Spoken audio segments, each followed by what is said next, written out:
Okay, today, the instructions say to factor completely. And how many terms do you see in problem number 1? 3. So this is called a trinomial. So today we are factoring trinomials with a equals 1. And what it means by a equals 1, this trinomial is actually in standard form. Ax squared plus bx plus c. So when I say a equals 1, where you see it over here on the board, where it says a equals 1, and also on your handout, that means we are going to be factoring trinomials with a 1x squared today. So we're starting with just the 1, and then on Thursday, it'll be a greater than or equal to 1. Okay, so when we are factoring trinomials, your goal is to find two numbers that multiply to the constant, and they need to add to the b value.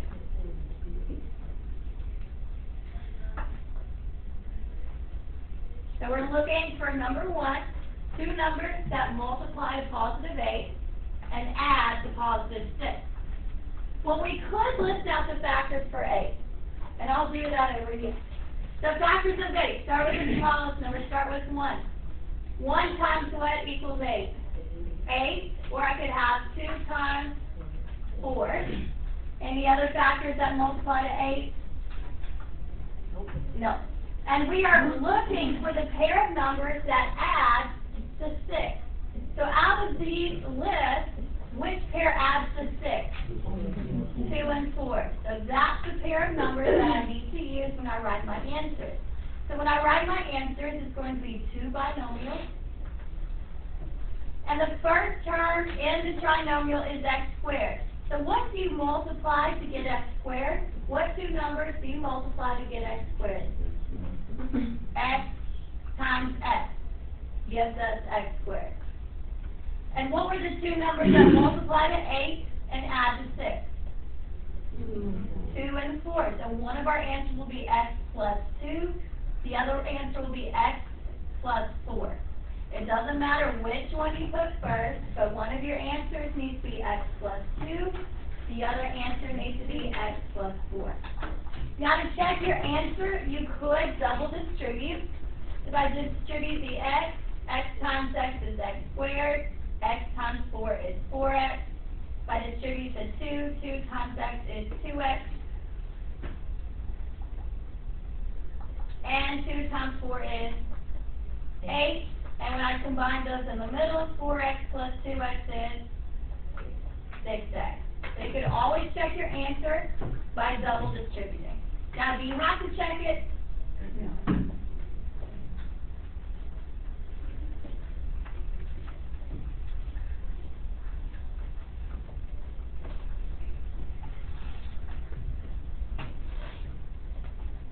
Okay, next one, number 2. Again, our answers will be 2 binomials. I'm going to go ahead and put my 2 sets of parentheses. And I know x times x gives me x squared. Now again, you always need to multiply to the constant and add to the b value. So we need two numbers that multiply to 6. Well, that could be 1 times what? 6 or 2 times 3. Now it has to add to 5. So out of this list, which pair adds to 5? 2 and 3. So one of the answers will be x plus 2. The other answer is x plus 3. It does not matter which one you write first.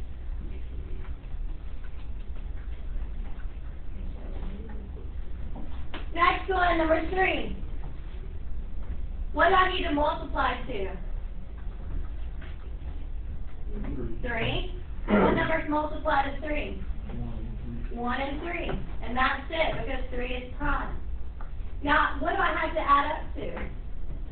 10. Well, does 1 plus 3 add up to 10? No. So there's not a pair of numbers that multiplies to 3 and adds to 10. So what is this answer called? Prime. The only factors are 1 and itself. So this one is prime. There's not a pair of numbers that multiplies to 3 and adds to give us 10.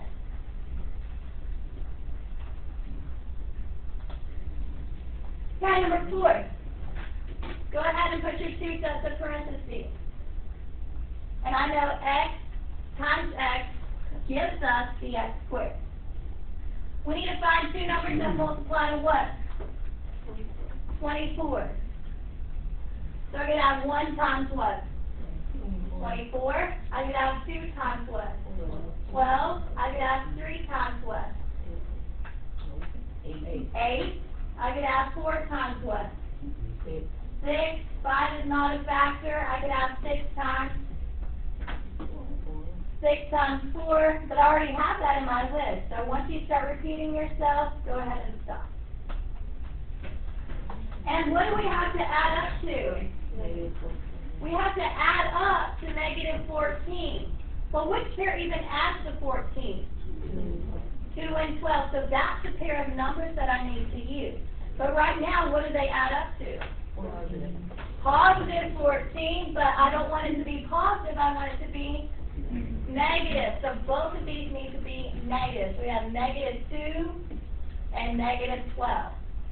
So we'll have x minus 2 and x minus 12.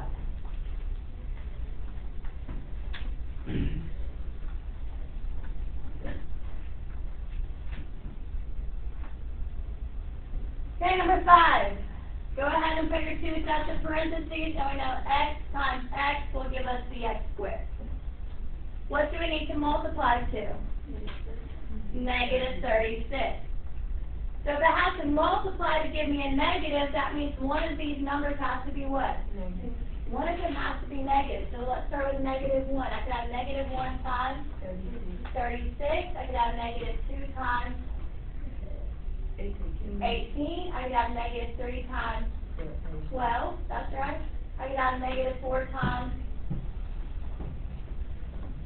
9. Negative 5 won't work. I could have negative 6 times 6. Negative 7 won't work. Negative 8 won't work. Negative 9 times 4. Are these two the same? No, because notice on this one the 4 is negative, on this one the 9 is negative. So I have to keep going because those are different. So negative 9, and then I have negative 12 times 3, negative 18 times 2, and negative 36 times 1. Now, what do we have to add up to? We have to add up to this number in the middle, the positive 5. So which pair in this list adds the positive 5? Negative 4 and 9. So one of my answers will be x minus 4. The other answer will be x plus 9. So x minus 4 and x plus 9.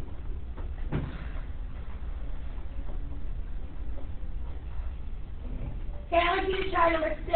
What do they have to multiply to?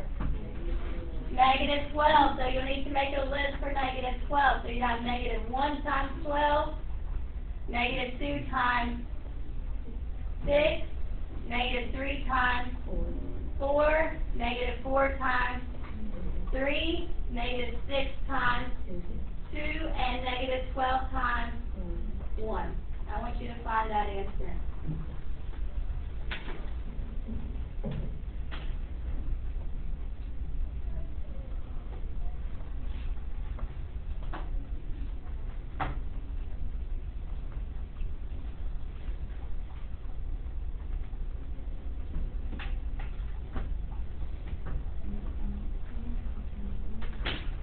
What do we have to add up to? Negative 4. Which pair adds to negative 4? Negative 6 and 2. So what's one of the answers? X minus 6. What's the other answer? X plus 2. X minus 6 and X plus 2. Doesn't matter which one you put first because those answers are being multiplied, and multiplication order doesn't matter. That's a commutative property. Okay, number 7. How does number 7 look different? We have two variables. We have an x and a y. So when I write my answers, for the first terms, I know x times x will give me the x squared, and y times y will give me the y squared. So if you have an extra variable, you'll just have an extra variable in your answer. Okay, same process. We still want to multiply to the last number. So we still want to multiply to get 54. So let me make a list. I could have 1 times what? 54. I could have 2 times 27. I could have 3 times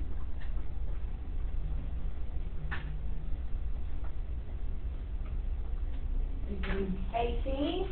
I could have 4, doesn't go in there. 5 doesn't go in there. What about 6? 9.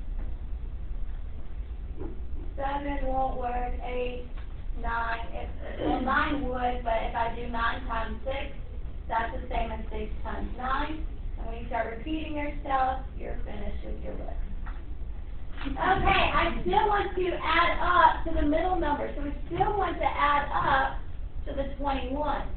So out of that list, which pair adds up to 21? 3 and 18. So one of our answers will be x plus 3y.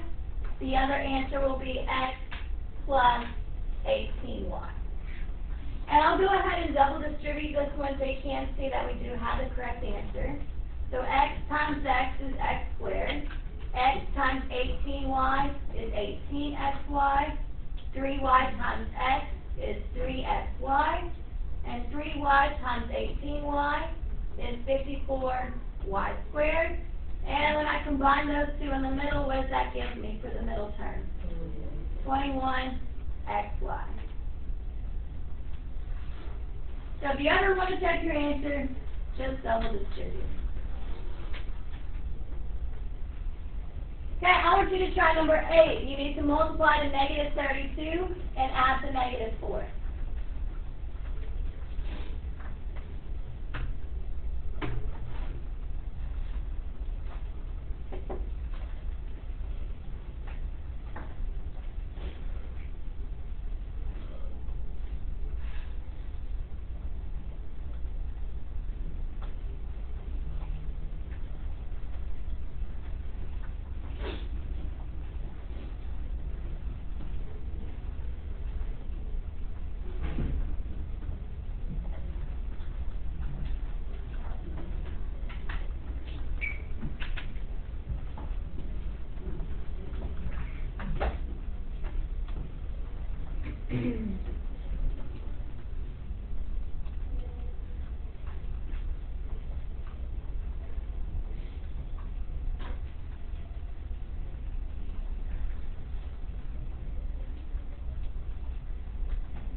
I know that x times x will give me x squared, and y times y will give me the y squared at the back. What do we need to multiply to? Negative 32. If I need to multiply to get a negative, that means one of the numbers has to be negative. So I can start with negative 1. So negative 1 times 32. Negative 2 times 16. Negative 3 won't work. Negative 4 times 8. Negative 5 won't work. Negative 6 won't work. Negative 7 won't work. Negative 8 times 4. Now I'm repeating, so I have negative 16 times 2. And negative 32 times 1. Now what do we have to add up to? Negative 4. Which pair in that list adds to negative 4? This one adds to positive 4. Yes, negative 8 and 4. So we'll have x minus 8y and x plus 4y. Okay, I want you to do number 9.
Okay, for this one, I know x times x will give me x squared, and y times y will give me the y squared at the back. What do we have to multiply to? Negative 18. So if I have to multiply and get a negative, that means one of the numbers has to be negative. So we have negative 1 times 18, negative 2 times 9, negative 3 times 6, and reverse them, we'll have negative 6 times 3, negative 9 times 2, and negative 18 times 1. What do we have to add up to? 3. Positive 3. So in that list, which pair adds to positive 3? Negative 3 and 6. Negative 3 and 6. So we'll have x minus 3y and x plus 6y. So x minus 3y, x plus 6y. Okay, number 10. What do you notice about number 10? It's x cubed. So if it's larger than a 1x squared, you'll have to look for a GCF. So this one does have a greatest common factor. What is the greatest common factor? X. So factor out the GCF. How many answers do we have inside the parentheses? 3. So x times what gives me x cubed? X squared. X times what gives me 12x squared? 12x. And x times what gives me 27x? 27. So this one just has an extra step. So if it's larger than a 1x squared, factor out the GCF. Now, the GCF, bring it down, it's going to be your first answer. Now we need to factor that trinomial. Just like we did on the first 9 problems, we need to factor that trinomial. So looking inside the parentheses, we need to multiply the 27. So out to the side, I'm going to list factors of 27. So we're going to have 1 times 27, and what's the other one? 3 times 9. Now looking inside the parentheses, what do we have to add up to? 12. So in that list, which pair adds to 12? 3 and 9. 3 and 9. So what's one of the binomials? X plus 3. What is the other binomial? X plus 9. So make sure the GCF is the first answer, and then we need the other 2 binomial answers. Okay, number 11. If it's larger than a 1x squared, what did I say you needed to do? GCF. Yeah, get the greatest common factor. So what's the GCF? 2. So factor out the 2. How many answers should go in the parentheses? 3. So 2 times what gives me 2x squared? X squared. 2 times what gives me 2x? X. And 2 times what gives me negative 112? Negative 56. Now the GCF, bring it down. The GCF needs to be your first answer. Now we need to factor that trinomial. What do I have to multiply to? Negative 56. If I have to multiply to get a negative, that means one of the numbers needs to be negative. So I could have negative 1 times 56, negative 2 times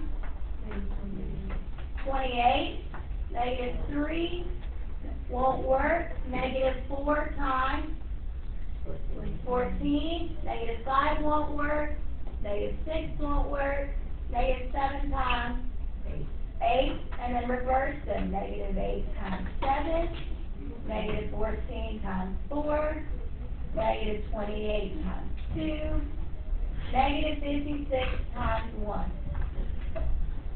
Now, we have to add to the middle number. Well, what number is in front of this x? A 1. So out of this list, which pair adds to positive 1? Negative 7 and 8. So what's my next answer? X minus 7, x plus 8. Okay, I want you to do the last one, number 12. If it's larger than a 1x squared, look for a GCF.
what's the GCF? 3x. How many answers should be inside the parentheses? 3. So 3x times what gives us x cubed? 3x cubed. X squared. 3x times what gives us negative 9x squared? Negative 3x. And 3x times what gives us negative 120x? Negative 40. What do I have to multiply to? Negative 40. If I have to multiply and get a negative, that means one of the numbers needs to be negative. So I could have negative 1 times 40, negative 2 times 20, negative 4 times 10, negative 5 times 8, and start reversing them. Negative 8 times 5, negative 10 times 4, negative 20 times 2, and negative 40 times 1. And looking inside the parentheses, what do we have to add up to? Negative 3. So which pair in that list adds to negative 3? Negative 8 and 5. Now the first answer is always the GCF, so drop down the GCF. And what's the first binomial answer? X minus 8. What's the next answer? X plus 5. So again, the hardest part today, if it's larger than a 1x squared, factor out that GCF.